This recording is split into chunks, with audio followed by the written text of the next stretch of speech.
জুলুমের রোগ দিয়ে, জুলুমের আবরণ দিয়ে যারা নিজেদের পরিবার, সমাজ, রাষ্ট্রকে ঢেকে রাখেন, কোরআনের তাফসীর করলে আবরণগুলো খুলে যায়। দেশের মানুষ দেখতে পায় এটা হচ্ছে শিরককারী, এটা জুলুমকারী, এটা কুফরি, এটা বেদাতকারী। এই জন্য ইসালে সওয়াব সহ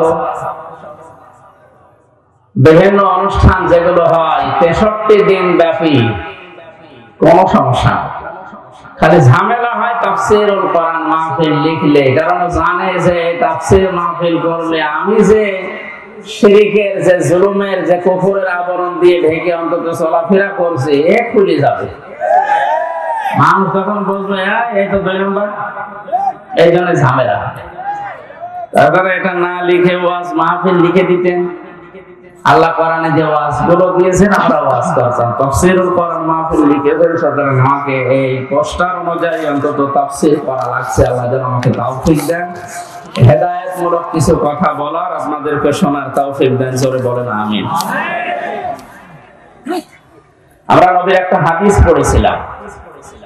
বিশ্ব নবী বলেন, কেউ যদি তার নিজের ঈমানকে পরিপূর্ণ করে নিতে চায়, কিয়ামতের সবচেয়ে বেশি কাজে লাগবে যেটা, তার নাম ঈমান। তার নাম কি? আমাদের ঈমানকে যদি আমরা কমপ্লিট করে, পুরোপুরি করে আল্লাহর কাছে যেতে চাই, 4টা কাজ দুনিয়ায় করা লাগবে। কয়টা কাজ? আপনি মেলান তো, আপনি ঈমান পরিপূর্ণ করার জন্য এই 4টা কাজ করছেন কিনা? عن أبي أمامة رضي الله تعالى عنه قال قال النبي صلى الله عليه وسلم ما أحب لله وأبغض لله ومنع لله وأطاع لله فقد استكمل الإيمان। দুইটা হাদিস আছে, বুখারী শরীফ ইবনে মাজাহ শরীফ। আমি কথা ঘন্টা খানিক বলবো, শিক্ষামূলক কথা, যেহেতু একটু চিন্তা ভাবনা নিয়ে শুনবে। আর যেটা শুনবেন ওই মুহূর্ত থেকে যেন বাস্তব জীবনে, প্র্যাকটিক্যাল লাইফে আমল করতে পারি, এই নিয়ত করে শুনবেন। এইটাই যদি রাজি থাকেন তাহলে হাত তোলেন, লিল্লাহে তাকবীর। অনেকে হাত তোলেনি, ঠিক আছে, অসুবিধা নেই। না মানলে আমি আর কি করব, বলি হাত তোলেন। রব্বিকুম ফামান শাআ ফালিউমিন ওয়া মান শাআ ফালিয়াকফুর। এভাবে আপনি হক কথাগুলো বলেন, যার ইচ্ছা হয় সে মানুষ, যার ইচ্ছা হয় সে কুফরি করে। ইন্না আতাদনা লিযালিমিনা নারা, জালিমদের জন্য আমি আগুন তৈরি করে রেখেছি। সুতরাং আমার দায়িত্ব হচ্ছে সঠিক কথাগুলো সঠিকভাবে তুলে ধরা, আর আপনার দায়িত্ব হচ্ছে ওই কথাগুলো নিয়ে বাড়ি যেয়ে চিন্তা ভাবনা করা। লাস্তা আলাইহিম বিমুসাইতির, হে নবী আপনাকে আমি দারোগা পুলিশ করে দুনিয়ায় পাঠানি যে মানুষ পিটিয়ে হেদায়েত করা লাগবে, অত দরকার নেই। আমার যতটুকু দায়িত্ব আছে আমি পৌঁছিয়ে দেব। সেই কুষ্টিয়া থেকে এসেছি কোরআনের দাওয়াত নিয়ে, হেদায়েতমূলক কথা বলতে। আল্লাহ কপালে যদি হেদায়েত দিয়ে থাকেন আপনি ধন্য। আর যদি আপনার মন মানসিকতা কোরআন থেকে হেদায়েত নেওয়ার মতো না থাকে, আল্লাহ জোর করে আপনাকে আল্লাহর ওলি বানাবে, আল্লাহর অত দায় পড়বে। বিশরে হাফি আবুল বাশারের কথা আমি পড়েছি ইতিহাসে। একটা মদ করছি, জেনা ব্যভিচার করে বেড়াতে, বন্ধুদের সাথে যাচ্ছিল। হঠাৎ বিসমিল্লাহির রহমানির রহিম লেখা একটা কাগজ পেয়েছে। কাগজটা হাতে নিয়ে বারবার চমা খায়, শুধু আরবি লেখা। এই কারণে বন্ধুদেরকে ডাক দিয়ে বললেন, যাও তোমরা মদের আড্ডা খানায় যাও, ফোর্স কোয়ার্টারে যাও, আজকে আমি আর যাব না। দৌড় দিয়ে বাড়িতে গিয়ে মাকে ডাক দিয়ে বলে, মা দেখেন তো এই কাগজের ভেতরে কার নাম লেখা, আমি তো পড়তে পারি না। বলে আরবিতে লেখা। মা কোরআনে কারীম পড়তে পারত, কাগজ হাতে নিয়ে দেখে লেখা বিসমিল্লাহির রহমানির রহিম। 19টা অক্ষর আছে আয়াতের ভেতরে। কোন মানুষ যদি সওয়াবের নিয়তে একবার বিসমিল্লাহ পড়ে, 190টা নাকি আল্লাহর সঙ্গে সঙ্গে লিখে দেন। আমাদের সম্পর্ক বিসমিল্লাহর সাথে। কিসের সাথে? বিসমিল্লাহর বাইরে যদি কারো সম্পর্ক থাকে, আপনি তার সাথে সম্পর্ক রাখলে মরবে। বাশারের মা চোখের পানি ফেলে দিয়ে ডাক দিয়ে বলে, রব্বুল আলামিন, তুমি কি আমার বাশারকে কবুল করেছো নাকি? বলে, কোথায় পেলে কাগজ? পথের মাঝে চলতে গিয়ে পেয়েছি। কি লেখা আছে? বাশারের মা বলে, বাবা, এর ভেতরে তোমার ওই প্রভুর নাম লেখা আছে, যিনি তোমাকে বানিয়েছে। আল্লাহর 3টা নাম লেখা। বাশার ডাক দিয়ে বলে, মা, আমার আল্লাহর নাম, আমার সৃষ্টিকর্তার নাম এখানে লেখা, কোথায় রাখলে সম্মান বাড়বে বলেন তো? মদ খেতে যাওয়া, জেনা করতে যাওয়া যে টাকাগুলো আজকে আমি আর খরচ করিনি, এই টাকা আজকে আমি আর মদ খেতে যাব না। বাজারে গিয়ে মখমলের কাপড় কিনেছে, আল্লাহর এই 3টি নাম করে সুন্দর করে বেঁধেছে, মাথার উপরে রেখে সারাদিন তাকে রেখে সারা রাত পাহারা দিচ্ছে, আল্লাহর নাম কেউ যেন ক্ষতি করতে না পারে।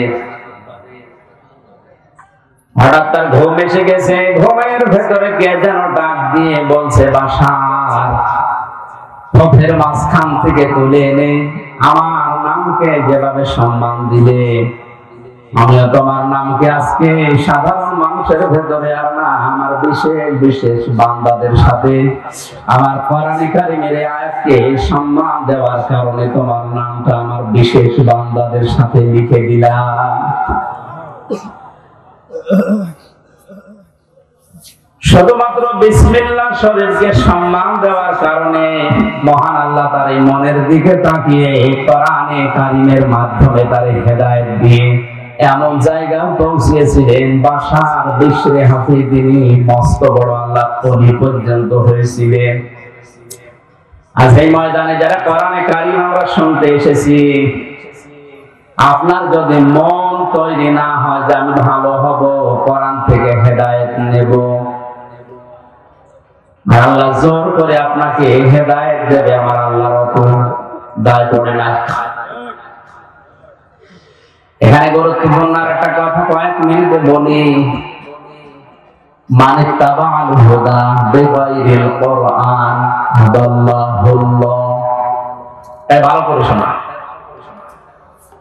আল্লাহ নবী বলেন, এটা মুসলিম শরীফের হাদিস, কোন মানুষ যদি কোরআন বাদ দিয়ে পৃথিবীর কোন জায়গায় হেদায়েত পাওয়ার জন্য, ভালো হওয়ার জন্য যায়, আল্লাহ নিজে দায়িত্ব নিয়ে তাকে গোমরা বানিয়ে দেয়। আলেম না এখানে? আল্লাহ নবী দল্লা শব্দ দিতে পারতেন, আদাল্লা দিয়েছেন।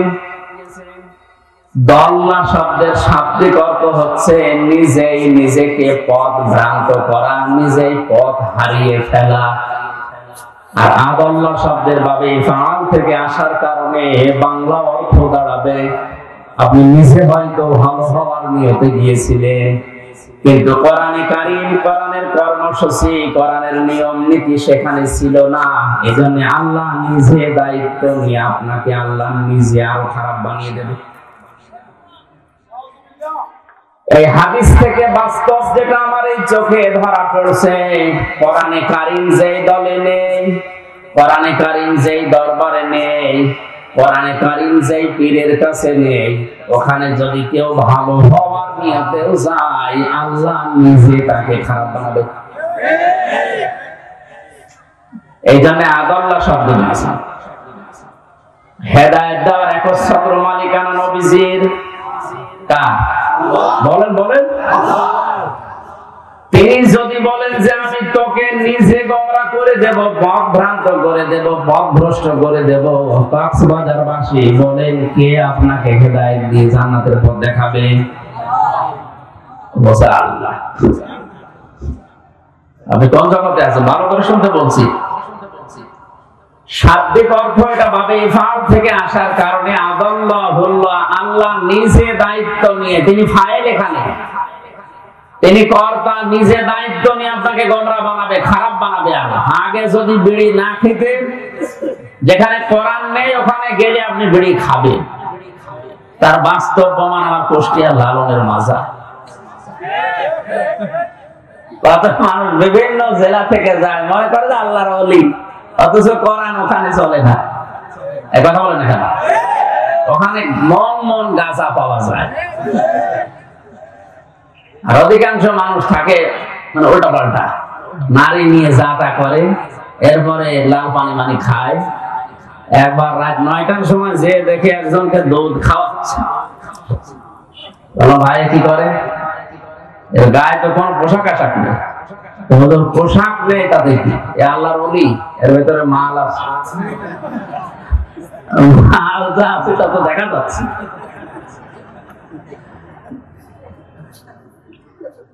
এর ভেতরে যদি কোনো মাল থাকে, এ মাল তো সবার আছে, এ মাল সবার নেই, ও মাল দেখার দরকার। নতুন কোন মাল যদি থাকে ওইটা দেখা। দেখেন এখানে কোরআনের নিয়ম নীতি থাকলে একটা মানুষ, যেখানে হাঁটুর উপরে কাপড় তোলা একজন পুরুষের জন্য নিষিদ্ধ, হারাম, আর উলঙ্গ হয়ে ফিরে বসে আছে, আর ওরে দুধ খাওয়ায় আর মনে করে আল্লাহর ওলি, এখানে কোরআন আছে? বলেন বলেন।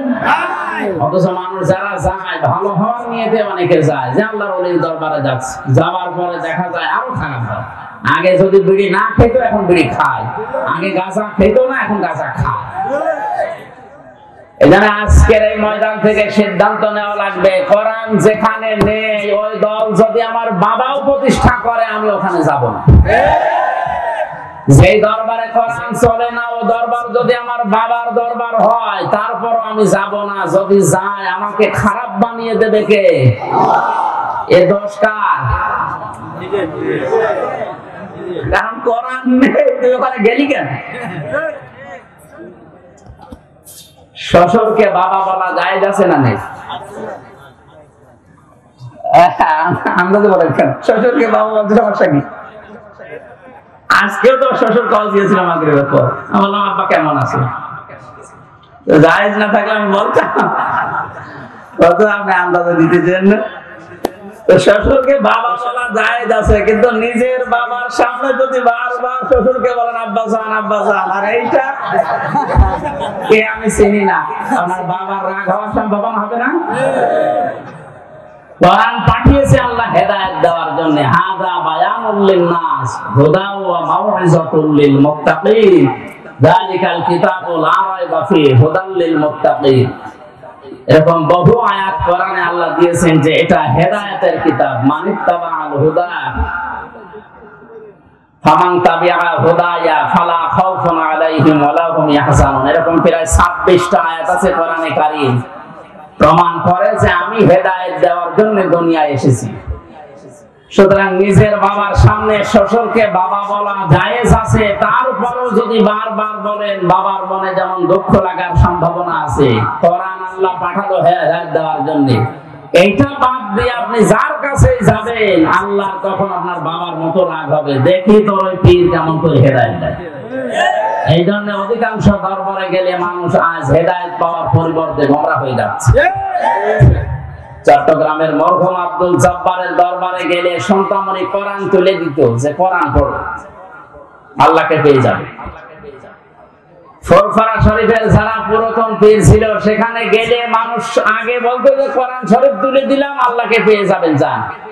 এখন অধিকাংশ দরবারে আর কোরআন তুলে দেয় না, দেয় কি? বিভিন্ন নামের জিকির দেয়। আল্লাহর নামে জিকির দিলেও তার সঠিকটা দিলে হয়, সুবহানাল্লাহ, আলহামদুলিল্লাহ, লা ইলাহা ইল্লাল্লাহ, আল্লাহু আকবার, এগুলো দেয় না। এমন জিকির দেয় ও কোরআনে নেই, হাদিসে সব বানিয়েছে। এই হু হু করে জিকির আছে, সব চিটার। এই দরবার টিকিয়ে রাখার জন্য নতুন নতুন করে একটা জিকির আবিষ্কার করে। এই ব্রাহ্মণবাড়িয়ার এই লাইনে কিছু মানুষ আছে, এবং আর একটা জিকির আরম্ভ করেছে, এর নাম নাই, নিতে পারলাম না। কি জিকির শুরু করেছে দেখেন। সূরা আরাফের 181 নম্বর আয়াতটা বলছি, বাড়িতে যারা এই সমস্ত জায়গায় যান একটু মিলানি আয়াত।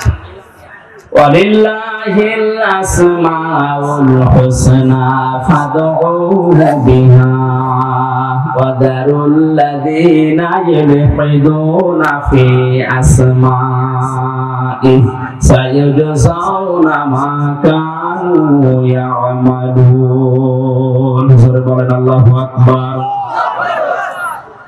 আল্লাহ পাক বলেন আমার অনেক সুন্দর সুন্দর নাম আছে, যে নামে পারো আমি আল্লাহকে ডাকো। আপনি ইয়া রহমান বলে ডাক দেন, অসুবিধা নেই। ইয়া খালেক বলে ডাক দেন, অসুবিধা নেই। কিন্তু সাবধান, আমি আল্লাহর নামকে উলট পালট করে ইলহাদ করে আমার নামকে পরিবর্তন করে কাটছাঁট করে তোমরা ডেকো না। কে বলছেন বলেন তো? আল্লাহর এই ওয়াজ শোনার পরেও যদি কেউ হো আলী বাবা, শাহ আলী বাবা, বিভিন্ন বাবার নামে জিতাওরে নিজে আরো গোমরাহ করে দিবে। সুতরাং সিদ্ধান্ত যদি নিতে পারেন যে আজকের তাফসীর থেকে যেটা শুনবো আমি মেনে নেব, তাহলে কোরআন আপনাকে পথ দেখাতে পারে। সে ক্ষমতা কোরআনের আছে না? কোরআনের ক্ষমতা নেই? আর যদি আপনার এরকম সিদ্ধান্ত হয় যা শুনি এক কান দিয়ে শুনবো আর এক কান দিয়ে বের করে দেবো, কিয়ামত পর্যন্ত এখানে ওয়াজ হলেও আপনার কিছু হবে না। এরকম ওয়াজ শোনার জন্য এসেছে না। আমরা ঈমানকে যেহেতু পরিপূর্ণ করে নিতে চাই, কয়টা কথা বলেছিলাম? জবান খুলে বলেন কয়টা? খুব ভালো করে মিলান। আপনার ঈমান আসলে পরিপূর্ণ হচ্ছে না, আর ঈমান ধ্বংস হয়ে যাচ্ছে। আল্লাহর নবী বলেন মান আহাব্বা লিল্লাহ, কেউ যদি তার ঈমানকে পরিপূর্ণ করে নিতে চায়, সে যাকে ভালোবাসবে সেটা যেন আল্লাহর জন্য বাসে, দুনিয়ার কোন স্বার্থ পাওয়ার জন্য না, দুনিয়ার কোন নামের জন্য না, ভাইরাল হওয়ার জন্য না। সে শুধু ভালোবাসবে কাউকে, কার জন্য? আমাদের আজ এইটা কিন্তু দিন দিন কমে যাচ্ছে। আমরা আল্লাহর জন্য কাউকে ভালোবাসতে পারছি না। কাউকে যদি কেউ ঘৃণা করে, কাউকে যদি কেউ ছেড়ে দিতে চায়, সে যেন অবশ্যই আল্লাহর জন্য ছেড়ে দেয়। আপনি যদি কোন মানুষকে ছেড়ে দিতে চান, বন্ধুত্ব ছিল 20 বছরের, এখন আর রাখতে পারছেন না, দেখবেন এই লোকটা আল্লাহ রাসূলের বিরুদ্ধে গেছে, এই জন্য আমি আর ওর সাথে নেই। 50 বছরে দলে আছে, কিন্তু এখন দেখি এটা কোরআন হাদিসের বাইরে। যদি ঈমান পরিপূর্ণ করে নিতে চান, এই মুহূর্তে আপনাকে তালাক দেওয়া লাগবে।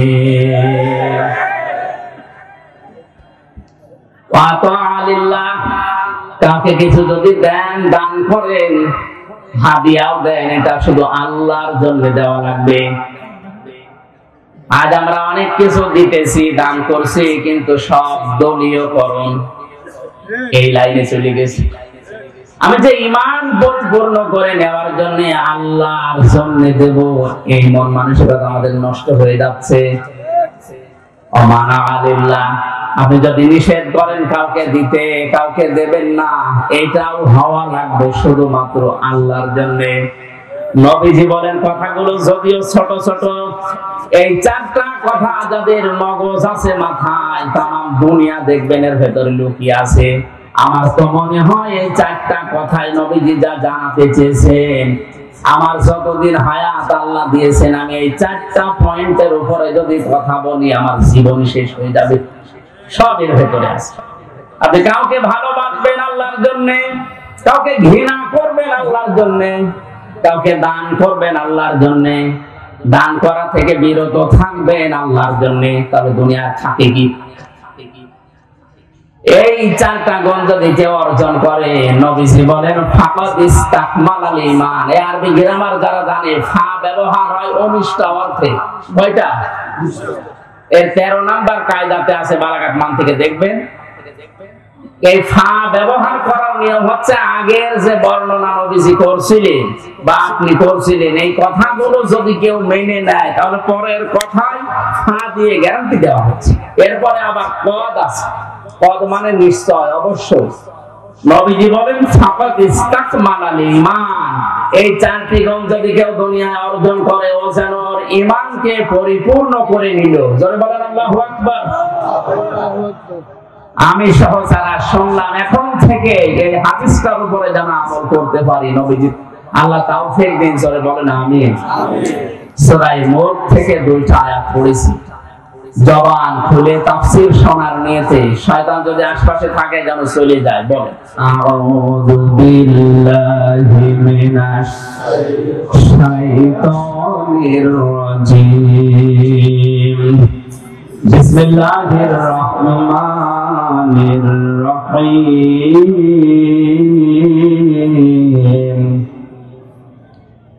তাবারাকাল্লাযী বিয়াদিহিল মুলক ওয়া হুয়া আলা কুল্লি শাইইন কাদির। আল্লাযী খালাকাল মাউতা ওয়াল হায়াতা লিয়াবলুয়াকুম আইয়ুকুম আহসানু আমালা ওয়া হুয়াল আজিজুল গফুর। সাদাকাল্লাহুল আযীম। সূরা মুলক কোন সূরা? বলেন বলেন। মুলক শব্দের শাব্দিক অর্থ বলার দরকার নেই, এ ঝামেলা। আমরা সূরার অর্থের দিকে যাচ্ছি। তাবারাকা বরকতময়, আল্লাযী ওই সত্তা, বিয়াদিহিল মুলক যার হাতে ক্ষমতা। এই আয়াত পড়লে এই সূরাটার ভেতরে 30টা আয়াত আছে। কয়টা? এশার নামাজের পরে ঘুমানোর আগে কোন মানুষ যদি প্রতিনিয়ত এই সূরাটা পড়ে, আর এর ভেতরে 30টা পয়েন্ট আছে। এই 30টা পয়েন্ট যদিও দুনিয়ার প্র্যাকটিক্যাল লাইফে সত্যি আমল করতে পারে, মরণের পরে এই সূরা কবরে তাকে শাস্তি থেকে বাঁচিয়ে দেবে। এমনকি কিয়ামতের ময়দানে সূরা মুলক আল্লাহর সামনে দাঁড়িয়ে ঝগড়া পর্যন্ত করবে রব্বুল আলামিন। তোমার এই বান্দা তার প্র্যাকটিক্যাল লাইফে আমাকে আমল করেছিল, আমাকে কাজে পরিণত করেছিল, সুতরাং আমি তোমাকে বলছি তোমার এই বান্দাকে তুমি মাফ করে দাও, নয়তো তোমার কোরআন থেকে আমারে কেটে বাদ দিয়ে দাও। আমার মতো ছেলে মধ্যে আপনার মতো মানুষের জন্য কোরআন থেকে আল্লাহ আয়াত কেটে বাদ দেবেন? বলেন বলেন। শেষ পর্যন্ত আল্লাহ আমাকে আপনাকে যারা আয়াতটা এখন থেকে আমল করবেন, শেষ পর্যন্ত নবীজি বলেন আল্লাহ তাদেরকে মাফ করে দেবে। কি আছে এই সূরার ভেতরে? যেহেতু 30টা আয়াত আমরা 2টা পড়েছি, অন্তত 2টা পর্যন্ত দেখি কি আছে। বরকতশালী, করুণাময় ওই আল্লাহ যার হাতে রাজত্ব, ক্ষমতা। এটা যদি কেউ বিশ্বাস করে সে জীবনেও এ কথা আর বলতে পারবে না ক্ষমতার উৎস জনগণ। তাকে কথা বলা লাগবে, মুখেও বলা লাগবে, বিশ্বাসও করা লাগবে ক্ষমতা একচ্ছত্র মালিকানা আল্লাহর। তাবারাকা শব্দ দিয়ে আল্লাহ আয়াত শুরু করলেন কেন? যতগুলো তাফসীর আমি দেখেছি, মুফাসসিরিন ইকরাম জানিয়েছে যত রকমের দোষ দুনিয়ার মানুষ আল্লাহকে দিতে পারে, সব দোষ থেকে, সব আয়াত থেকে আমার আল্লাহ নিজেকে আগেই মুক্ত ঘোষণা করছেন। পৃথিবীর অনেকে আল্লাহর নামে দোষ দিয়েছে, আল্লাহর সন্তান আছে, এই জন্য আল্লাহ তাদেরকে কাফের ঘোষণা দিয়েছে, ওরা তারা খ্রিস্টান। অনেকে আল্লাহর স্ত্রী আছে, আল্লাহর পুত্র আছে, কথা বলার কারণে আল্লাহ তাদেরকেও কাফের বলে ঘোষণা দিয়েছে, তারা ইহুদি। আজ মুসলমান নামধারী অনেকের ভেতরে এই ধারণা বদ্ধমূল হয়ে আছে। ইহুদি খ্রিস্টানরা সরাসরি আল্লাহকে সন্তান, স্ত্রী আছে এই দোষ দেয়। নামধারী মুসলমানেরা হয়তো আল্লাহর সন্তান আছে, স্ত্রী আছে, এই কথা বলি না, কিন্তু বলি আল্লাহর সাথে আমার বাবাও আছে। কবরে যে লোকটা শুয়ে আছে এর উপরে এত বেশি বিশ্বাস করে মানুষ, মনে হয় আল্লাহ ওর থেকে অনুমতি নিয়ে তারপরে কোনো কাজ করবে। যে সমস্ত বিষয়ে মানুষ আল্লাহর সাথে শিরিক করতে পারে, তাকে দোষ দিতে পারে, সব রকমের অক্ষমতা, দুর্বলতা, সব রকমের দোষ থেকে, আয়ের থেকে আমার আল্লাহ নিজেকে মুক্ত ঘোষণা দেওয়ার পরে এমন একটা শব্দ দিয়েছেন, বিয়াদিহিল মুলক, আমি আল্লাহর কুদরতি হাতে দুনিয়ার সব ক্ষমতা। ওয়া আলা কুল্লি শাইইন কাদির, সব কিছুর উপরে আমি আল্লাহরই ক্ষমতা চলে। আপনার 3.5 হাত বডি, এইটার উপরও আপনার ক্ষমতা চলে না। আপনার নাক আপনার কথা শোনে না, আপনার এই হাতও আপনার কথা মতো চলে না। বলেন কেমন করে পায়খানায় যান? যে যদি বলেন আমি কিন্তু এই দেশের মন্ত্রী, কোন দুর্গন্ধ যেন আমার নাকে না আসে, নাক বলবে বেটা যদি বাঁচতে চাস আগে আমার চেপে ধর। কথা বলছেন কেন? নাক আপনার কথা শোনে না। আপনার শরীরের অঙ্গ প্রত্যঙ্গ গুলোই তো শুনছে না। এমনকি কিয়ামতের ওই কঠিন ময়দানে অঙ্গ প্রত্যঙ্গ যারা আল্লাহর আইনের বিরুদ্ধে ব্যবহার করেছে, এগুলো তাদের বিরুদ্ধে সাক্ষ্য হয়ে দাঁড়াবে। জোরে বলেন নাউজুবিল্লাহ। আল্লাহ রাব্বুল আলামিন বলেন, আল-ইয়াওমা নাখতিমু আলা আফওয়াহিহিম ওয়া তুকাল্লিমুনা আইদিহিম ওয়া তাশহাদু আরজুলুহুম বিমা কানু ইয়াকসিবুন। সূরা ইয়াসিনের 5 নম্বর আয়াতে আছে, কিয়ামতের দিন আল্লাহ মানুষের মুখের উপরে মোহর লাগিয়ে দেবে, সেলাই করে দেবে। হাত আল্লাহর সাথে কথা বলবে। আইদিহিম দিয়ে আল্লাহ শুধুমাত্র এই হাত বোঝাননি, হাত মানে বিভিন্ন রকমের হাত দুনিয়ায় মানুষের চলতে গেলে থাকে। কত রকমের হাত দুনিয়াতে আপনি ব্যবহার করেন। কেউ এই হাত ব্যবহার করছে, কেউ টাকা পয়সার হাত ব্যবহার করে, কেউ ক্ষমতার হাত ব্যবহার করে। দুনিয়ায় যে হাত ব্যবহার করে আপনি আল্লাহর বিরুদ্ধে, মানবতার বিরুদ্ধে অবস্থান নিয়েছিলেন, কিয়ামতের দিন ওই হাতগুলো আপনাকে আল্লাহর বিরুদ্ধে সাক্ষী দেওয়ার জন্য,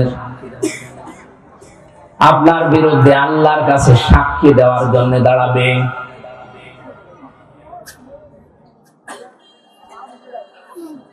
কক্সবাজারবাসী এজন্য আমাদের এখান থেকে থেমে যাওয়া লাগবে। আমার হাত দিয়ে সে সম্পদের হাত, ক্ষমতার হাত, এই হাত কোন হাত দিয়ে যেন আল্লাহ রাসূল এবং মানবতার বিরুদ্ধে কোনো কাজ না হয়। আজকে হয়তো অনেককেই দেখতে পাচ্ছি, কিন্তু চোখ বন্ধ করার পরে আমার সাথে থাকা দূরের কথা, কেউ আমার সাথে থাকতেও চাইবে না। কোরআনে কারীম জানিয়েছে, কুল্লুহুম আতিহি ইয়াউমাল কিয়ামাতি ফারদা। সূরা মরিয়মের 95 নম্বর আয়াতে আছে, কিয়ামতে প্রত্যেকটি মানুষকে আল্লাহ তার নিজের কাছে ডাকবেন, স্রেফ একা একা। কয়জন করি? বলেন বলেন। সুতরাং বিভ্রান্তি যদি কেউ ছড়ায়, কিয়ামতে অনেকে হাজার হাজার মুরিদ নিয়ে উঠবে, এটা বড় মিথ্যা কথা, আয়াতের সাথে সাংঘর্ষিক। কোন মানুষ যদি বলে কিয়ামতে আমার অমুক বাবা লক্ষ কোটি মুরিদ নিয়ে আসবে, স্লোগান দিতে দিতে, এটা মিথ্যা কথা। আল্লাহর কোরআন জানিয়েছে কিয়ামতে প্রতিটি মানুষ উঠবে কয়জন করে? বলেন বলেন। ফাইদা নুফিখা ফিস সূরি ফালা আনসাবা বাইনাহুম ইয়াউমা ইযি ওয়ালা ইয়াতাসাআলুন। সূরা মুমিনুনের ভেতরে আল্লাহ বলেন, যখন সিংহায় ফুৎকার দেওয়া হবে, যত রকমের সম্পর্ক আছে মানুষের সাথে, সব সম্পর্ক কাট হয়ে যাবে। রক্তের সম্পর্ক হোক, আত্মীয়তার সম্পর্ক হোক, দলীয় সম্পর্ক হোক। ও কক্সবাজারবাসী, সামনে আমার শুধু 20,000 মানুষ বসে নেই, মিডিয়ারা কালকে এটা ছড়াবে, তাম দুনিয়ার 750 কোটি মানুষের কাছে এটা ছড়িয়ে যাবে বিভিন্ন ভাষায়। সবাইকে সামনে নিয়ে বলছি কিয়ামতের ময়দানে সব সম্পর্ক কাট হয়ে যাবে।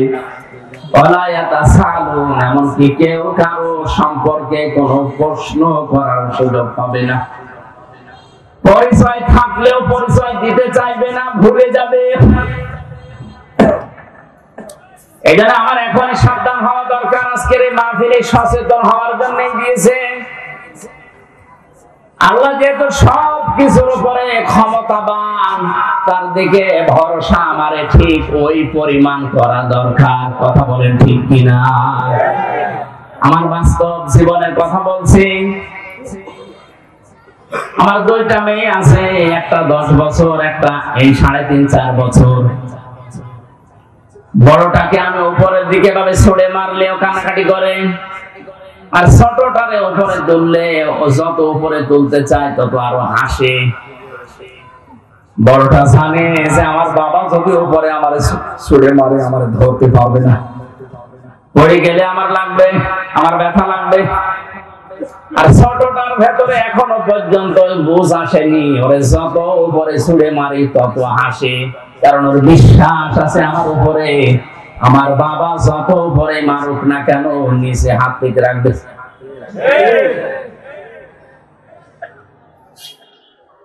এই যে আলা করলে সাজ্জিন কদির, সব কিছুর উপরে আল্লাহর ক্ষমতা চলে। আল্লাহর উপরে তাহলে কিভাবে ভরসা করা দরকার?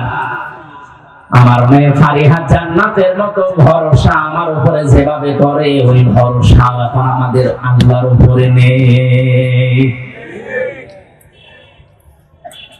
আল্লাহ রাব্বুল আলামিন তখন তার ক্ষমতার কথা, ভরসার কথা, দোষ ত্রুটির মুক্তির কথা বলছিলেন। এই যে বিয়াদিহিল মুলকের ভেতরে লক্ষ লক্ষ কথা তাফসীরে আছে। হঠাৎ করে আল্লাহ আলোচনার ধরন পাল্টিয়ে ফেললেন। তার ক্ষমতার কথা, নির্দোষের কথা, পবিত্রর কথা, এগুলো বলতে বলতে আল্লাহ সব পাল্টিয়ে আলোচনার ধরন পাল্টিয়ে দিয়ে বললেন, এবার মানুষের জীবন এবং মৃত্যু সংক্রান্ত ভয়ঙ্কর দুইটা তথ্য আল্লাহ দিয়েছেন। জবান খুলে বলেন, আল্লাযী খালাকাল মাউতা ওয়াল হায়াতা লিয়াবলুয়াকুম আইয়ুকুম আহসানু আমালা ওয়াল আজিজুল গফুর।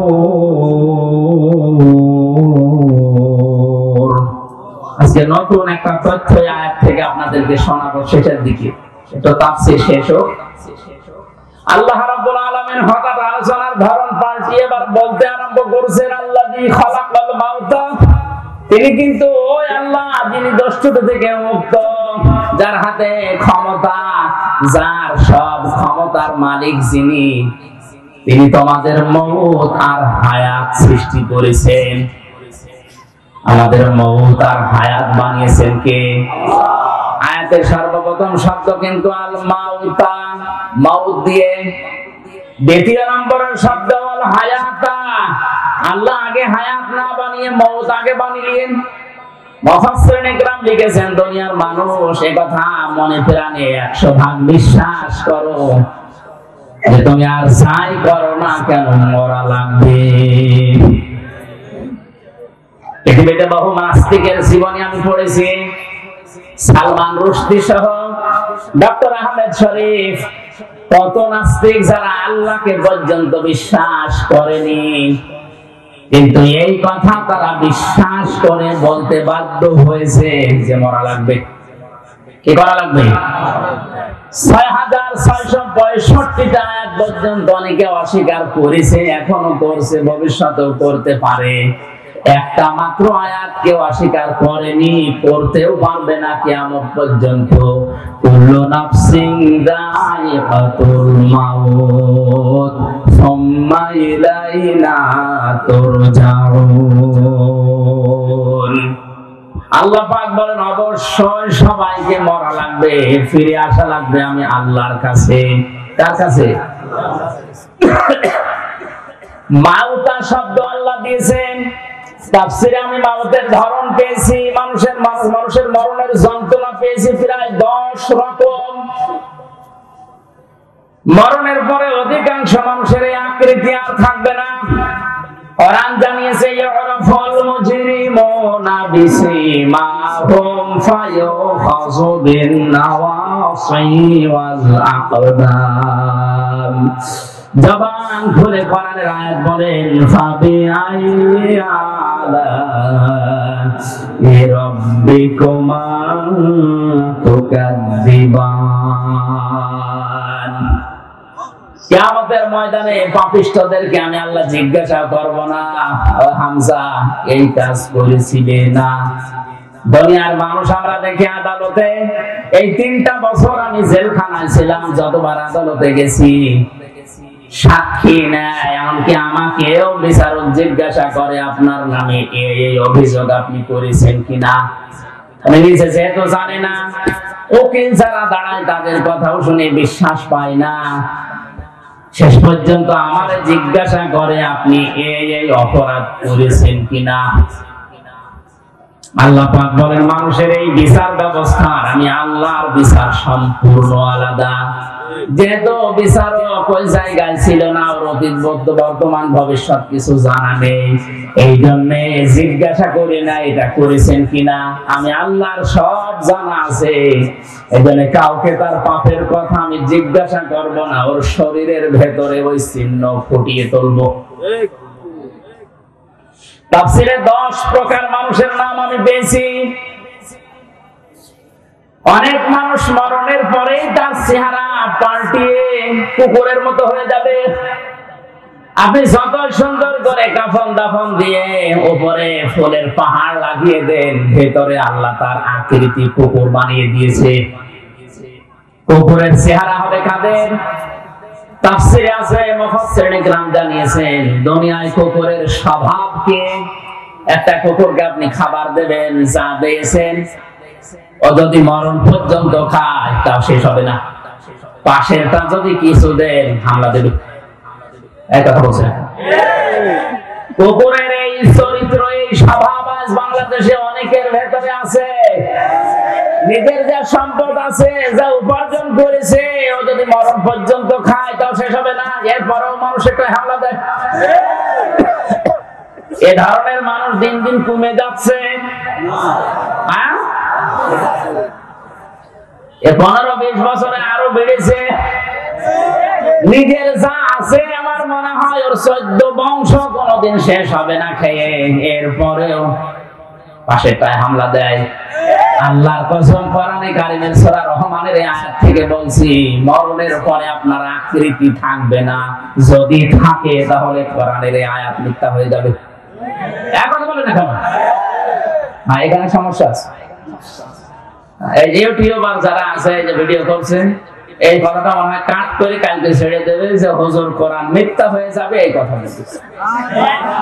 আমি এটা বললাম, আমি করোনা নিয়ে একটা তথ্য দিয়েছিলাম ভোলাতে, এরা কাটছাট করে এমন ভাবে উপস্থাপন করেছে, রিমান্ডে আমারও জিজ্ঞাসা করে আপনি এটা বলেছেন, অথচ আমি তো ওইটা বলতে চাইনি। আগের কথা পরের কথা কেটে দিয়ে এখানে প্রসাব করিবেন, না করিলে 50 টাকা দেবেন। প্রসাব যদি নাও লাগে, টাকা বাঁচানোর জন্য খুঁজেন, শেষে ধরা খায়। আমার এই ধরা খাইয়েছে এরা, এই কাটছাট করে 2 মিনিট 2.5 মিনিট করে ছাড়ে, আর এইগুলো আমার রিমান্ডে জিজ্ঞাসা করে। অথচ ওই কথা তো আমার না, আপনি আগের কথা পরের কথা 1 ঘন্টা 1.5 ঘন্টা 2 ঘন্টা কথা বলি, এগুলো না দিয়ে মাঝখান থেকে 2.5 মিনিট দিয়ে দিলেন, ও আগে পরে কি আছে আমি তো জানি না। অন্তত এই 150-200 ক্যামেরা যারা এসেছেন আপনাদের হাতে পায়ে ধরে বলছে এই ক্ষতি আর করেন না, আমি আবার হয়তো আপনাদের জন্য যাবো। এটা করেন না ভাই। এই জন্য আমাদের আকৃতি যদি মরণের পরে কুকুরের মতো করতে না চাই, তাহলে মানুষের সম্পদে হামলা দেওয়া, অবৈধভাবে খাওয়া, এটা এই মুহূর্ত থেকে বন্ধ করা লাগবে। কিছু মানুষের আকৃতি হবে সাপের মতো, সর্পের মতো। সাপের কাজ হচ্ছে একটা মানুষকে সবল দেয়, লোকটা মারা যায়, সাপের কোনো লাভ। এই জবাব দেন না কেন? অনেক মানুষ এখন এই দেশের তৈরি হচ্ছে, সকালবেলা থেকে ওঠার পরে ওর ধান্দা থাকে কার ক্ষতি করব, অথচ নিজের কোনো লাভ হয়। মাঝখান থেকে লোকটা 2 বছর জেল হয়ে যায়, আমার পেছনে যারা লেগে আমার এই 3 বছরে জেল খাটিয়েছে তাদের কোনো লাভ হয়নি। মাঝখান থেকে আমার 3টা বছর অন্ধকারে গেল। আমার স্ত্রী সন্তান কষ্ট পেয়েছে, আমার বাবা মা কষ্ট পেয়েছে, তাদের কি হলো? হ্যাঁ, টাকা পয়সা কিছু পেয়েছে, ওইটা আমি নাই নাই বললাম, তারা আর কি লাভ হলো? এই মানুষগুলো যদি আমার কাছে স্বীকার না করে, স্বীকার মানে তওবা করা, স্বীকার মানে কি? আমার কাছে মাফ চাওয়া, স্বীকার করা, তওবা করা, এটা যদি দুনিয়ার জীবদ্দশায় এটা না করে আমার এই 3টা বছর যারা নষ্ট করেছে ওইভাবেই মারা যায়, আল্লাহর কসম এদের আকৃতি কিয়ামতের দিন আমার এই ক্ষতি করার কারণে সাপের মতো হবে। দেখলে আমি বলবো যে এই তো সেই লোক। শুধু আমার ব্যাপারে আমি বললাম, এরকম হাজারো মানুষের জীবনে ঘটছে এখন, না ঘটছে না? আকৃতি যদি ঠিক রাখতে চান, এই সুন্দর চেহারা আপনার থাকবে না। 3 নম্বরে কিছু মানুষের আকার হবে শুকরের মতো। কিসের মতো? শুকর। দেখবেন নিজের বউ, ছেলে মেয়ে, বেটার বউ সব নিয়ে যায়, একটা অনুষ্ঠানে যায়, কোন জায়গায় যে নিজে বসে বসে এক জায়গায় থাকে, আর ওগুলো সব কচু খেতে ছেড়ে যায়। কার সাথে কি করছে আল্লাহ ছাড়া কেউ জানে না। কত মানুষের চরিত্র তাকান, নিজের বউ যদি সুন্দর হয় দিশাই পায় না, করবে কি? আরো সুন্দর করে সাজায়, মানুষকে দেখায় যে জিনিস আমার আছে, জিনিস আছে, আপনি নিজে দেখেন, মানুষ দিয়ে দেখানোর দরকার কি? বউ সুন্দরী যার, এগুলো যদি দেখানোর মতো জিনিস হতো, এই যে কোরআন শরীফ আমি হাতে নিয়ে বলছে আমারটা আমি সত্যি আগে দেখাতাম। আপনার কাছে আমার বউ একেবারে কম সুন্দর তা রিমান্ডে একটা কথা বলতে নেই। রিমান্ডে আমার বিয়ের একটা ছবি ছিল মোবাইলে, ছবি উল্টাতে উল্টাতে বলছে, হ্যাঁ হুজুর আপনার এই মোবাইলে পূর্ণিমার ছবি। পূর্ণিমা মানে পূর্ণিমা আমি কোথায় পাবো? এই যে এটা আমার বউ। হ্যাঁ হুজুর এত সুন্দর বউ কি করে পাইল? এই বউ দাম তুলে নিয়ে আসবো। এই শেষ পর্যন্ত আরো ঘটনা যা ঘটার ঘটেছে। সম্মানিত ভাইরা, বউ দেখানোর জিনিস না, এটা দেখার জিনিস। মেয়ে লোকের এই চেহারা, এই সৌন্দর্য শুধুমাত্র তার স্বামীর জন্য, তার বাবার জন্যও না। এক কথা বলেন না কেন? যে বাবা জন্ম দিয়েছে ওই বাবার জন্য যদি এই সৌন্দর্য উপভোগ করা জায়েজ না থাকে, শুধু স্বামী বাদ দিয়ে, তাহলে দুনিয়া আর কার জন্য জায়েজ হয় আপনারা বিবেক দিয়ে বলেন। এরপরেও যদি কেউ নিজের বউকে, নিজের যুবতী মেয়েকে আরো সুন্দর করে সাজিয়ে প্রদর্শন করে যে জিনিস আমার আছে দেখো, কিয়ামতের দিন আপনার এই আকৃতি থাকবে না, আপনি শুকর হয়ে উঠবেন। জোরে বলেন নাউযুবিল্লাহ। কত মানুষ আল্লাহওয়ালা দেখতে মনে হয়, নামাজ পড়ে, তাহাজ্জুদের নামাজ পর্যন্ত পড়ে, কিন্তু বাড়িতে এই পর্দার ব্যাপারে উদাসীন, কিছু মনেও করে না। আমার জেলাতে একবার ম্যাট্রিক পরীক্ষা দিতে নিয়ে যাবে মেয়েকে, এই 16 বছর 17 বছর বয়স এরকম যুবতী মেয়েকে ম্যাট্রিক পরীক্ষা দেওয়ার জন্য বাবা এই ভ্যানের পেছনে বসে ঘন্টা দিয়ে তসবিহ নিয়ে আল্লাহ আল্লাহ করছে, আর মেয়েকে সামনে বসিয়েছে। আমি মোটরসাইকেল নিয়ে সামনে দিয়ে যাচ্ছিলাম, ডাক দিয়ে বসে মুরব্বী এইভাবে আছেন একেবারে সব কিছু দেখে, বলছে বাবাজি দিনকাল ভালো না, কার মেয়ের দিকে নজর দেয় বলা যায় না, এই জন্য আমি আল্লাহ আল্লাহ করছি। সামনে এটাকে আমার মেয়ে পরীক্ষা দিতে যাচ্ছে, আপনি সামনে ক্ষেপণাস্ত্র ফিট করে রেখেছেন আর পড়ছেন সুবহানাল্লাহ আলহামদুলিল্লাহ আল্লাহ, এই কাজ হবে? আগে ওইটা ঢাকে, আপনার মাথায় পাগড়ি দেওয়ার দরকার নেই, পাগড়ি ওই মেয়ের মাথায় দিয়ে। এই জন্য আকৃতি যদি শুকরের মতো করতে কেউ না চান, এই মুহূর্তে নিজের বউকে, নিজের বোনকে, বেটার বউকে, নিজের মেয়েকে পর্দার ভেতরে নিয়ে আসে। এটা আপনাকে বাঁচার জন্য আমি বললাম। এরকম 10 প্রকার আছে, আমি সবগুলো বলতে পারছি না। কয়টা পর্যন্ত করবো? 12টা না শেষ করে দেবো? 12টা পর্যন্ত করি নাকি? হ্যাঁ চুপ করে, সভাপতি আছে না? আলহামদুলিল্লাহ সুবহানাল্লাহ। পানি ঠান্ডা তো নিয়ে আসার দরকার নেই, এখানে থাকলে দেন, না থাকলে থাক। হ্যাঁ ঠিক আছে। সুবহানাল্লাহ আলহামদুলিল্লাহ লা ইলাহা ইল্লাল্লাহ সুবহানাল্লাহ আলহামদুলিল্লাহ লা ইলাহা ইল্লাল্লাহ।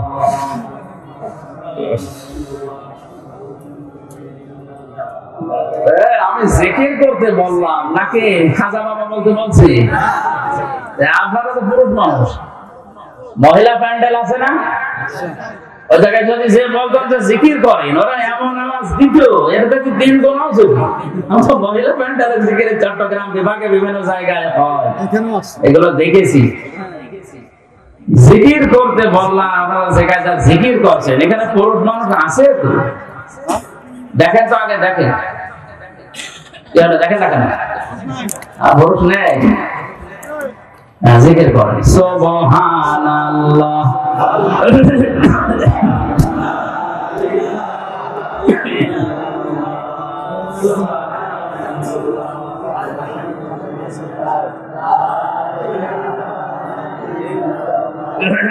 সুবহানাল্লাহ আলহামদুলিল্লাহ লা ইলাহা ইল্লাল্লাহ লা ইলাহা ইল্লাল্লাহ মুহাম্মাদুর রাসূলুল্লাহ। আমার ভাইরা একটু খেয়াল করে শোনেন, মাওতা শব্দ দেওয়ার পরে আমার আল্লাহ প্রথম নম্বরে দিয়েছেন এই জন্য যাই করেন মরা তো লাগবে, আর মরণের যন্ত্রণা এত তীব্র এত কঠিন। অজাতে সাকরাতুল মাউতি বিল হক যালিকা মা কুনতা মিনহু তাহিদ। আল্লাহ রাব্বুল আলামিন বলেন, পৃথিবীর সব কিছু তোমার দৃষ্টিতে মিথ্যা হতে পারে, কিন্তু মরণের যন্ত্রণা হক, এটা সত্য। আমরা জানি হযরত ইদ্রিস নবী আলাইহিস সালামের জীবনী পড়েছি, আমি তাফসীরের ভেতরে দেখেছি হযরত ইদ্রিস নবী আলাইহিস সালাম তিনি শখ করে একবার মৃত্যুবরণ করতে চেয়েছিলেন। ডাক দিয়ে বলে রব্বুল আলামিন, আজরাইল ফেরেশতা আমার কাছে এসে তার সাথে আমার বন্ধুত্ব আছে, কথাবার্তা হয় আমার সাথে, আমি মরতে চাই, তার মানে মরণের যন্ত্রণা কেমন এটা আমি একটু দেখতে চাই। তুমি আজরাইলের সাথে আমার বন্ধুত্ব আরো গাঢ় করে দাও।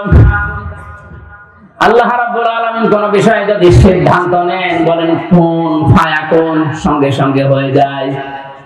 ফেরেশতা আজরাইলের সাথে তার বন্ধুত্ব হয়ে গেল। হাদিসটা যদিও জয়ীফ, দুর্বল, আমি শুধু শিক্ষার জন্য বলছি। ডাক দিয়ে বলে ফেরেশতা, আল্লাহ আপনার সাথে আমার বন্ধুত্ব তৈরি করে দিয়েছে, আমিও বন্ধুত্ব করেছি, কিন্তু এটা টিকিয়ে রাখতে হলে কয়েকটা কথা আপনার শোনা লাগবে বন্ধু হিসাবে। এক নম্বরে, আমি মৃত্যুবরণ করে দেখতে চাই যে মরণের যন্ত্রণা কেমন।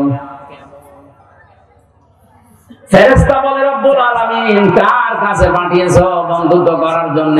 এটা পুরা ভেজাল, মরে দেখতে চাই কেমন লাগে। আল্লাহ পাক অর্ডার দিলেন, তিনি বললেন হ্যাঁ আমাকে মারবেন, কিন্তু মরণের পরে আবার আমার রূহ ফিরিয়ে দেবেন, আমাকে আবার জীবন দিয়ে দেবেন। তাফসীরে এসেছে তিনি যে শখ করে মৃত্যুবরণ করেছিলেন, কেমন যন্ত্রণা পেয়েছিলেন জানেন? একটা জিন্দা ছাগলকে চামড়া ছিলে লবণ লাগিয়ে দিলে যেমন কষ্ট হয়, ওইরকম কষ্ট পেয়েছিলেন।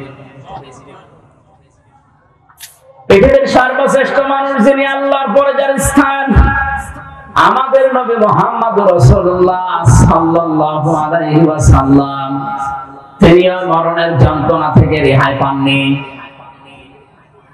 বারবার তার শরীর শুকিয়ে যাচ্ছিল, ঘেমে যাচ্ছিল, ঘামগুলো মুছিয়ে দেয় হযরতে ফাতেমা, হযরতে আয়েশা, আবার ঘেমে যান।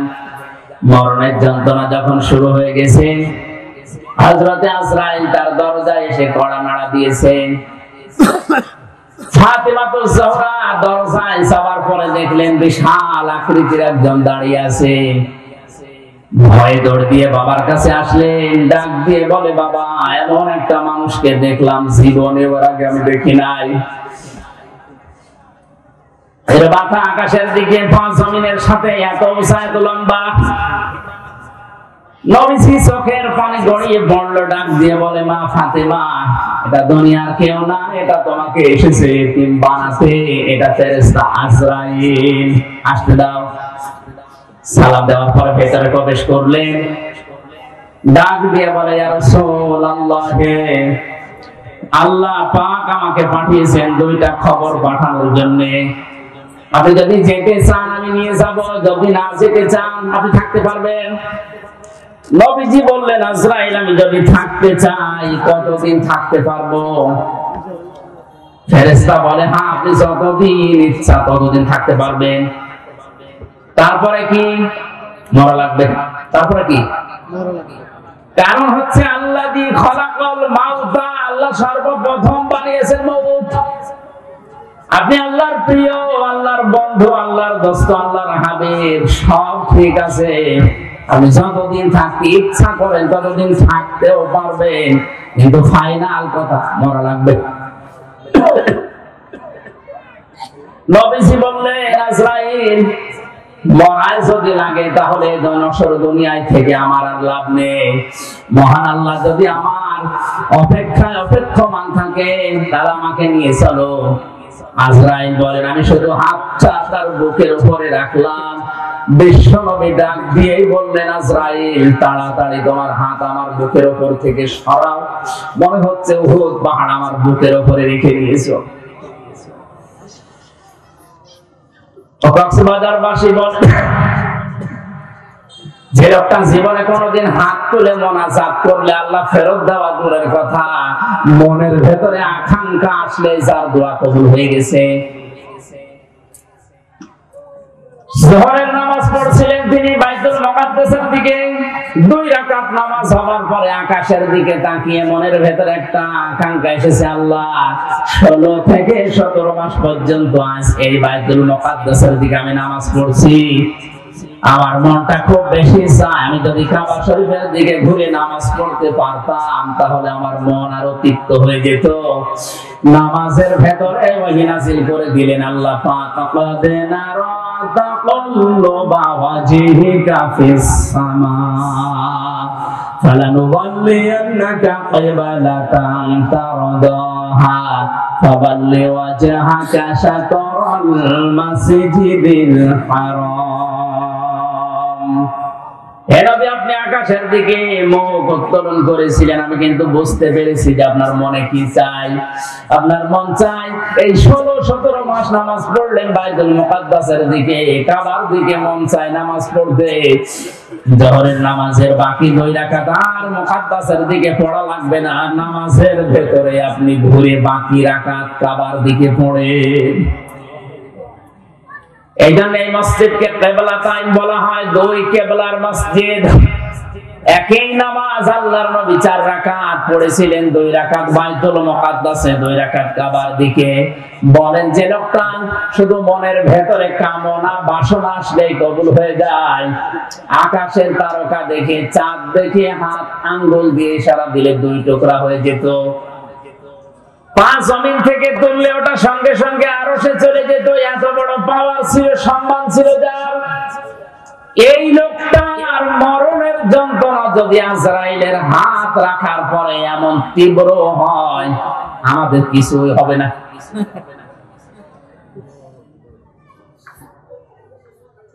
হযরত ঈসা আলাইহিস সালামের ঘটনা আমি তাফসীরে বাইজাবের ভেতরে পড়েছি। হযরত ঈসা নবীর জামানার সমসাময়িক মানুষেরা খুব ভালো করে খেয়াল করেন, মরণ মাউতা শব্দ আল্লাহ দিলেন প্রথমে কেন, আর মরণের যন্ত্রণাটা কেমন, কতদিন থাকে এটা। হযরত ঈসা নবীর উম্মতেরা ডাক দিয়ে বলেন, আল্লাহর নবী, আপনি বিভিন্ন মুজিজা দেখিয়েছেন, আজকে একটা নতুন মুজিজা আপনাকে দেখানো লাগবে। এটা একটা পুরাতন কবরস্থান, এখান থেকে যদি আপনি একটা লাশ উত্তোলন করে জীবিত করে তার মুখ থেকে সাক্ষী দিতে পারেন যে লা ইলাহা ইল্লাল্লাহ ঈসা রুহুল্লাহ, তাহলে আপনার উপর আমরা সবাই ঈমান আনবো। নবীরা বিপদে পড়লে সঙ্গে সঙ্গে সিজদায় পড়ে যেতেন। হযরত ঈসা সিজদায় পড়ে ডাক দিয়ে বলে, রব্বুল আলামিন, এরা আমাকে একটা চ্যালেঞ্জ ছুড়ে দিয়েছে, এই চ্যালেঞ্জের মোকাবেলা করা আমার দ্বারা সম্ভব না, যদিও আমি নবী। তোমার সাহায্য লাগবে এখন, মেহেরবানি করে এদের হেদায়েত দেওয়ার উসিলায় হলেও তুমি আমাকে সাহায্য করো, পাঠাও। আল্লাহ রাব্বুল আলামিন তাকে ওহী দিলেন, কবরের দিকে আঙ্গুল দিয়ে তিনি বললেন, কুম বিইজনিল্লাহ, হে কবরবাসী, আল্লাহর হুকুমে তুমি জিন্দা হয়ে যাও। সঙ্গে সঙ্গে কবর থেকে একটা মরা মানুষ জিন্দা হয়ে হযরত ঈসা নবীকে সালাম দিয়েছে। সালাম দেওয়ার সঙ্গে সঙ্গে বললেন, হে আল্লাহর নবী ঈসা রূহুল্লাহ, এই সালাম শুধু আমি আমার পক্ষ থেকে না, আমার বাবার পক্ষ থেকে সালাম আপনি গ্রহণ করেন। হযরত ঈসা আশ্চর্য হয়ে বললেন, আল্লাহর বান্দা, কে তুমি, তোমার পরিচয় কি, আর তোমার বাবাই বাপ কে? কবরবাসী ডাক দিয়ে বলেছেন, আল্লাহর নবী ঈসা, আমি আজকের সন্তান না, আজকে থেকে ৪৫০০ বছর আগে আমি দুনিয়া থেকে বিদায় নিয়েছি। আমার বাবার নাম হযরতে নূহ আলাইহিস সালাম, আর আমার নাম শাম। আমার বাবা ইন্তেকালের আগে আমাকে জানিয়েছিল, মরণের পরে তোমাকে ১০০০ বছর পরে আবার একবার জিন্দা হওয়া লাগবে। জামানার নবী হযরতে ঈসার মুজিজার কারণে এটা আল্লাহ আমাকে জানিয়েছে, এটা তোমাকে আমি ওসিয়ত করলাম। তুমি যেহেতু আবার জিন্দা হবে, এক নবী আর এক নবীর ভাই, জন্য আমি নূহর ভাই হযরতে ঈসা, আমার ভাই ঈসা যখন তোমাকে জিন্দা করবে, ওই সময় তুমি তাকে আমার সালামটা পৌঁছিয়ে দিও।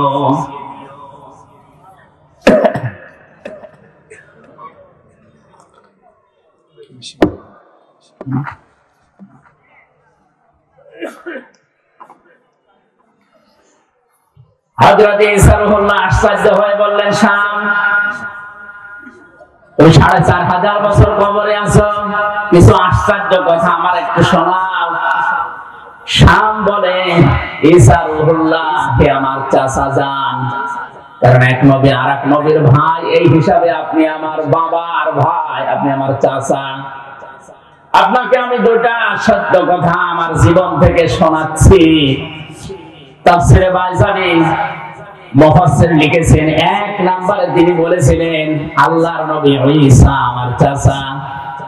মরণের সময় হযরতে আজরাইল যখন আমাকে তাড়া করছিল, আমার রূহটাকে যখন চাপতে চাপতে শেষ পর্যন্ত আঙ্গুলের মাথা দিয়ে বের করছিল, আমি এমন কষ্ট পেয়েছিলাম ওই সময়, যে যন্ত্রণা আমি অনুভব করেছিলাম, যে তীব্র যন্ত্রণা। ৪৫০০ বছর এই কবরে পড়ে আছি, এখন ওই যন্ত্রণা আমার শরীর থেকে যায়নি, এখনো ব্যথা করে।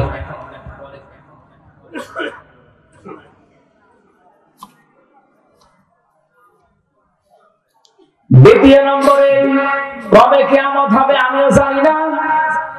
কিয়ামতের এই কঠিন ময়দানে ওঠার আগ পর্যন্ত আমার শরীরের ৩৬০ জোড়া বিভিন্ন অঙ্গ প্রত্যঙ্গের জোড়া দেওয়া আছে। এই জোড়াগুলো আমার এখনো পর্যন্ত এই ৪৫০০ বছরের ভেতরে মনে হয় এখন কে যেন আমাকে পিটিয়েছে। মুফাসসির লিখেছেন শেষের দিকে, হযরতে শাম তিনি একজন নবী ছিলেন, যদি নবী নাও থাকেন তিনি একজন নবীর সন্তান। বাংলার মুসলমানেরা বলেন বিবেক দিয়ে, একজন মুসলমান নবীর সন্তান, তিনি একজন নবী, এরকম কথা আছে। তার মরণের যন্ত্রণা যদি এরকম তীব্র হয়, ৪৫০০ বছরও তিনি ভুলতে না পারেন। আমরা যারা সাধারণ মুসল্লি, সাধারণ মুসলমান যারা, তাদের মরণের সময় কি হবে এটা আল্লাহ ছাড়া কেউ জানে না।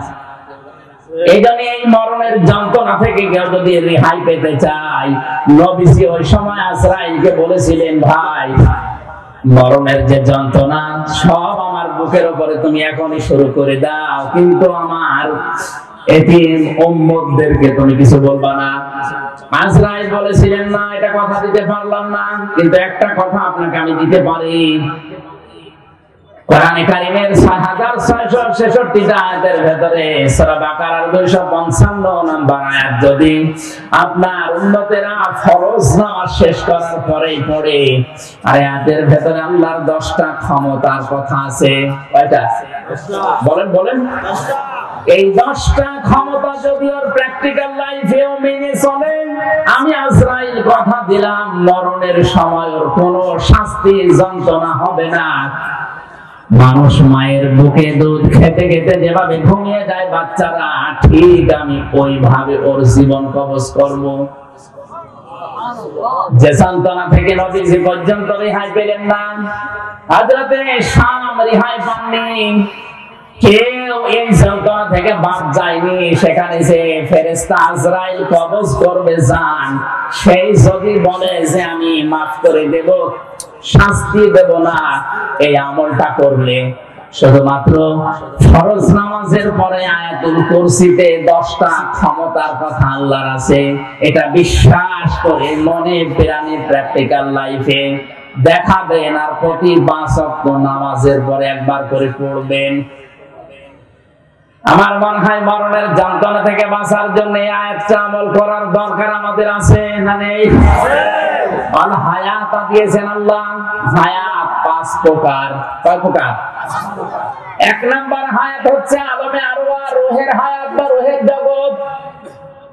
সূরা আরাফের 172 নাম্বার আয়াতে আল্লাহ এই তথ্যগুলো দিয়েছেন যে আরাফের জগতে, আলমে আরওয়ার জগতে আমাদের সাথে আল্লাহর অঙ্গীকার গুলো কি ছিল আর আল্লাহর সাথে আমাদের কথোপকথন কি ছিল।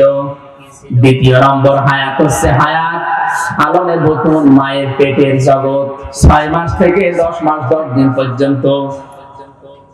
এখানে একটা ছোট্ট নিখুঁত তথ্য আছে, আলেমদেরকে বলছে। একটা মানুষ মায়ের পেট থেকে জন্ম নেওয়ার জন্য সর্বনিম্ন সময় লাগে 6 মাস। কয় মাস? বলেন বলেন। এই তথ্য আছে সূরা আহকাফের 12 নম্বর আয়াতে। আল্লাহ রাব্বুল আলামিন বলেন, ওয়াসাইনাল ইনসানা বিওয়ালিদাইহি ইহসানা হামালাতুহু উম্মুহু কুরহা ওয়া ওয়াদাআতুহু কুরহা ওয়া হামলুহু ওয়া ফিসালুহু 30 শাহরা। এই খেয়াল করেন, আপনি খেয়াল করেন বেশি করে।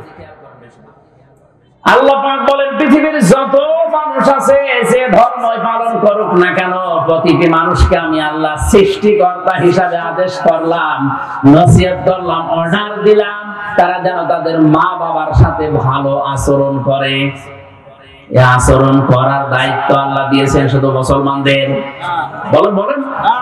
যত ধর্মের মানুষ আছে দুনিয়ায়, মানুষ পদবাচ্যে যারা বিবেচিত, এই মানুষের আল্লাহর অর্ডার, সৃষ্টিকর্তার অর্ডার, মা বাবার সাথে ভালো আচরণ করা লাগবে। আপনি যদি দুনিয়ায় রিজিক বাড়াতে চান, আপনার সম্মান বাড়াতে চান, আপনার হায়াত বাড়াতে চান, মা বাবার সাথে ভালো ব্যবহারের কোনো বিকল্প নেই। মা বোন যারা এসেছেন, আপনার স্বামী, আপনি যদি চান সে বেশি দিন বেঁচে থাক, তার সম্মান মর্যাদা দুনিয়ায় আরো বেড়ে যাক, তার রিজিক, তার টাকা পয়সা, তার জমি জায়গা, ব্যাংক ব্যালেন্স, ব্যবসা বাণিজ্য আরো বেশি হোক, তাহলে স্বামীকে বারবার পরামর্শ দেবে রাতে সবার সময়, স্বামী তুমি আর যাই করো, মা বাবার সাথে আর রক্তের সম্পর্ক যাদের সাথে আছে এইগুলো ঠিক রাখো। অধিকাংশ স্ত্রী আরো এগুলো নষ্ট করে। কথা বলে না কেন? এগুলো যদি নষ্ট করে তাহলে সে কি তার স্বামীর ভালো চায় না অকল্যাণ চায়? ও চাচ্ছে যে আমার স্বামী আরো তাড়াতাড়ি মরে যাক, আমি আর একটা কাজ করবো। ওর সম্মান মর্যাদা দরকার নেই, ওর টাকা পয়সা রিজিক আর দরকার নেই। এটা হাদিস। কোন স্বামীর যদি সম্মান মর্যাদা, তার রিজিক, তার হায়াত বেড়ে যাক, এটা স্ত্রী চায়, সে যেন অবশ্যই অবশ্যই পরামর্শ দেয়। স্বামীকে বলে, স্বামী তুমি যাই করো, মা বাবার সাথে ভালো আচরণ করো। আশা করছি মা বোনেরা আমাদের দিকে তাকিয়ে হলে এটা করবে। যদি না করে বুঝবেন আপনার বউ চায় যে আপনি মরেন। যে স্ত্রীর কারণে আপনি মা বাবার সাথে খারাপ আচরণ করতে বাধ্য হন, আপনার হায়াত কমে যাচ্ছে, আপনার সম্মান মর্যাদা থাকলেও আল্লাহ নষ্ট করে দেবে। আমার মূল কথা ছিল, আল্লাহ পাক বলেন ব্যাখ্যা দিয়েছি এইটা ভালো ব্যবহার করবা, কারণ হচ্ছে তোমার মা তোমাকে কষ্টের পরে কষ্ট সহ্য করে পেটে বহন করেছে। সালাসোনা শাহরা, 30 মাস। কয় মাস? 30 মাস বহন করে। বলেন বলেন। ওয়া হামলুহু ওয়া ফিসালুহু সালাসোনা শাহরা। এই যে মাঝখানে ওয়া আছে, তোমাকে দুধ পান করিয়েছে, পেটে বহন করিয়েছে, সব মিলে 30 মাস। আমরা জানি মানুষকে দুধ পান করানো লাগে মায়ের স্তন থেকে সর্বনিম্ন 2 বছর। কয় বছর? সূরা বাকারার 233 নম্বর আয়াতে আছে এটা। والوالدات يرضعن أولادهن حولين كاملين لمن أراد أن يتم الرضاعة। আমি দুনিয়ার বাবাকে মায়েদেরকে আদেশ করেছি, তোমরা বাবারা যারা আছো মায়েদের মাধ্যমে সন্তানকে দুধ পান করাবা 2 বছর। কয় বছর? এই দুধ পান করার দায়িত্ব বাবার না মার? এই কি বলেন?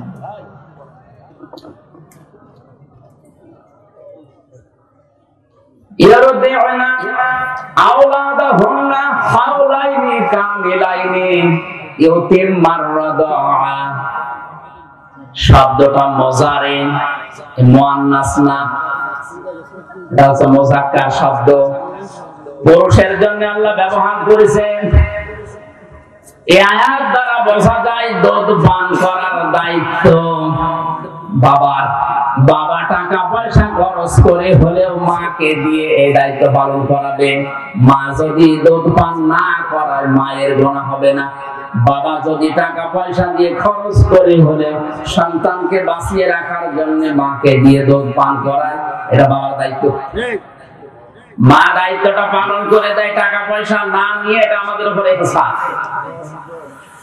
আমার ভাইরা, আমি এতিম্মার ব্যাখ্যাটা এখন যাচ্ছি না। আমার শব্দটা 2 বছর বাদ চলে গেল 24 মাস। 30 মাসে আর কয় মাস থাকে? বলেন বলেন। মুফাসসিরিনে কিরাম লিখেছেন একটা মানুষকে কমপক্ষে মায়ের পেটে থাকা লাগবে সর্বনিম্ন 6 মাস। বিজ্ঞানী আয়াত গবেষণা করে জানিয়েছে 6 মাসের আগে কোন সন্তান যদি দুনিয়ায় আসে, ওটা তার বাবার বৈধ সন্তান না, ওইটা হচ্ছে অন্য বাবার দেওয়া। ওইটা কি? বলেন না কেন? বলেন বলেন। সূরা কলমের 13 থেকে 17 পর্যন্ত এখানে প্রায় 13টা গুণ, 9টা গুণ আছে। যারা যার সন্তান দুনিয়ায়, এদের 9টা গুণ আল্লাহ এখানে দিয়েছে। পৃথিবীতে যারা যার সন্তান তাদের 9টা গুণাবলী আছে। 1 নম্বরে গুণাবলী, এরা কোরআন বিরোধী। বাংলাদেশ সমাজ বিশ্বে যারা সত্যি সত্যি কোরআনের আলোচনা বিরোধী, কোরআন বিরোধী, এদের জন্ম আল্লাহ ছাড়া কেউ জানে না। ওর মাও যদি বলে না এটা আমারই, আমার বিশ্বাস হবে না। এটা আপনার জন্ম হয়তো ঠিক আছে, কোরআনের বিরুদ্ধে যে নিজের জন্ম খারাপ করবেন এমন কপাল পোড়া আপনি হবেন। আপনি থেমে যান।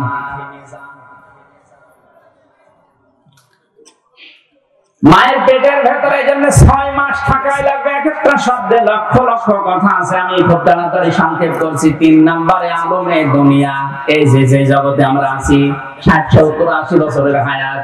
4 নম্বরে আলমে বারজাখ, কবরের জগৎ। 5 নম্বরে আলমে আখিরাত, আখিরাতের ওই জগৎ। আল্লাহ পাক বলেন হামাউতার হায়াত বানিয়ে দুনিয়ায় পাঠিয়েছি খেলা করার জন্য না, লিয়াবলুয়াকুম আইয়ুকুম আহসানু আমালা। আমি দেখতে চাই তোমাদের ভেতরে কে ভালো কাজ করে আসতে পারো। আল্লাহ কিন্তু বেশি কাজ চাননি, তিনি চেয়েছেন ভালো কাজ। কি কাজ? এজন্য আমাদের হায়াত আর মওত বানানোর উদ্দেশ্য আল্লাহর, যেহেতু ভালো কাজ আমাদের কাছে চান। ভালো কাজ করার জন্য 4টা শর্ত লাগে। কয়টা? বলেন বলেন। 1 নম্বরে ভালো কাজ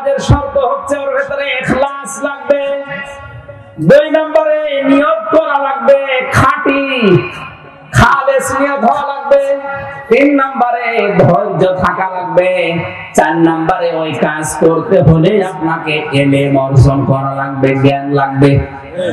ভালো কাজ হওয়ার জন্য শর্ত কয়টা? আরো জোরে বলেন বলেন। 1 নম্বরে ইলম, 1 নম্বরে 2 নম্বরে ধৈর্য, 3 নম্বরে খালেস নিয়ত, 4 নম্বরে ইখলাস। উল্টাপাল্টা করে হলো অসুবিধা নেই, 4টা শর্ত যদি না থাকে ও কাজ বেশি হতে পারে কিন্তু এটা ভালো কাজ না। দুনিয়াতে সবচাইতে বড় ভালো কাজ কোনটা? ওটা বলবে আমির হামজা। কে বলবে? বলেন বলেন। আল্লাহ রাব্বুল আলামিন সবচাইতে ভালো কাজ কোনটা ওইটা কোরআনে কারিমে জানিয়েছে। আমি এক কথায় বলছি, ইয়া আইয়ুহাল্লাযীনা আমানু হাল আদুল্লুকুম আলা তিজারাতিন তুনজিকুম মিন আযাবিন আলীম। ইমানদারেরা, তোমাদেরকে আমি একটা ব্যবসার কথা দালালাত করব না, বলে দেব না যে ব্যবসা করলে জাহান্নামের আগুন থেকে তোমরা মুক্ত হয়ে যাবে। তুমিনুনা বিল্লাহি ওয়া রাসূলিহি ওয়া তুজাহিদুনা ফি সাবিলিল্লাহ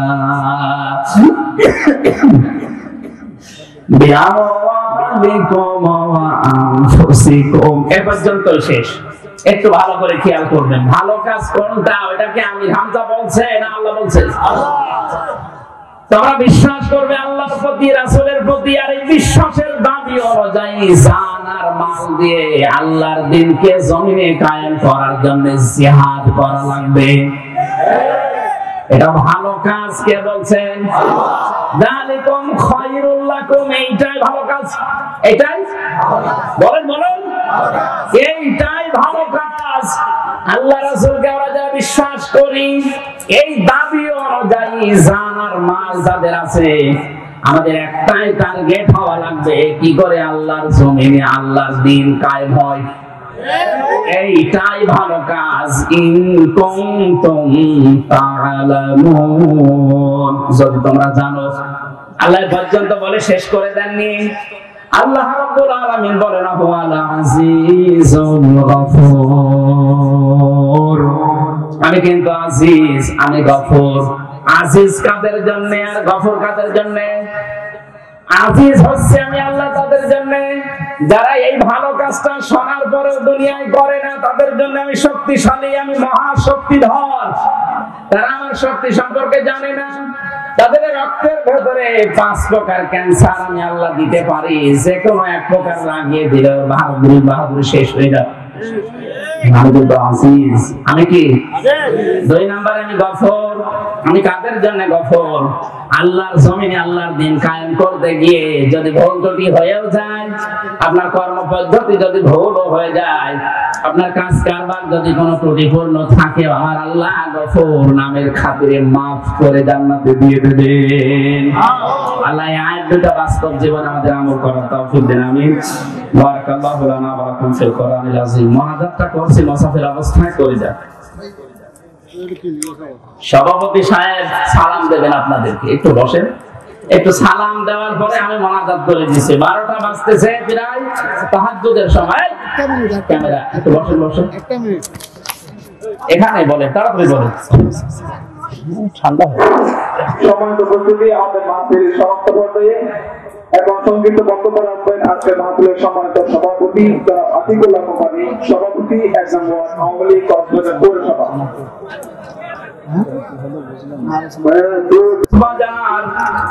বিশাল মাহফিলের দিকে তুমি একটু নজর দিয়ে দাও। হাজার হাজার বান্দা বান্ধে আমরা এই গভীর রজনী রাত 12টা বেজে গেছে, তাহাজ্জুদের সময় হাত তুলেছি। মেহেরবানি করে আমাদেরকে একেবারে খালি হাতে ফেরত দিও না। আল্লাহুম্মা লা তারুদ্দানা খায়বিন, আল্লাহুম্মা লা তারুদ্দানা খায়বিন, আল্লাহুম্মা লা তারুদ্দানা খায়বিন। আল্লাহ কিছু না কিছু আমাদেরকে তুমি দান করো। হযরত আদম থেকে যত মানুষ কবরে আছে এদেরকে ক্ষমা করে দাও। আলোচনার সবগুলো তুমি বিশ্ব নবীর রওজায় পৌঁছিয়ে দাও। যত মানুষ আমরা মা বাপ হারিয়েছি আল্লাহ মা বাপকে মাফ করে দাও। মাহফিলের সম্মানিত সভাপতি জনাব আতিকুল্লাহ, তোমার বান্দা অসুস্থ, তাকে শেফায়ে কামিলা আজেলা দাও। প্রধান অতিথি আমাদের মাননীয় মেয়র মাহবুবুর রহমান চৌধুরী সহ যত অতিথি আজকের এই মাহফিলে, তাদেরকে অমরের মতো বানিয়ে দাও। সম্মানিত মা বোনদেরকে কবুল করো। আয়েশার মতো, খাদিজার মতো, ফাতিমার মতো জীবন দাও। প্রশাসনের যে ভাইরা এসেছেন, নিজেদের বাবা মা আত্মীয় স্বজন স্ত্রী পুত্র ছেড়ে যারা দেশ এবং দেশের দায়িত্ব পালন করছে, আল্লাহ তুমি তাদের পাহারাদার হয়ে যাও। এবং ফিরের আয়োজন করতে গিয়ে তোমার যে বান্দাগুলো শ্রম দিয়েছে, অর্থ দিয়েছে, হযরত ওসমানের টাকার সাথে তাদের অর্থগুলো কবুল করে নাও। আমিন। এলাকায় যত মানুষ কবরে আছে, এলাকার কবরবাসীদেরকে তুমি মাফ করো আল্লাহ। কোরআনের আজকের এই আলোচনা থেকে তুমি আমাদের জীবনকে পাল্টিয়ে দাও। বারাকাল্লাহু লানা ওয়া লাকুম ফিল কোরআনিল আযীম। আলহামদুলিল্লাহি রাব্বিল আলামিন। যখনই মরণ আসবে একবার হলে যেন পড়তে পারি লা ইলাহা ইল্লাল্লাহু মুহাম্মাদুর রাসূলুল্লাহ।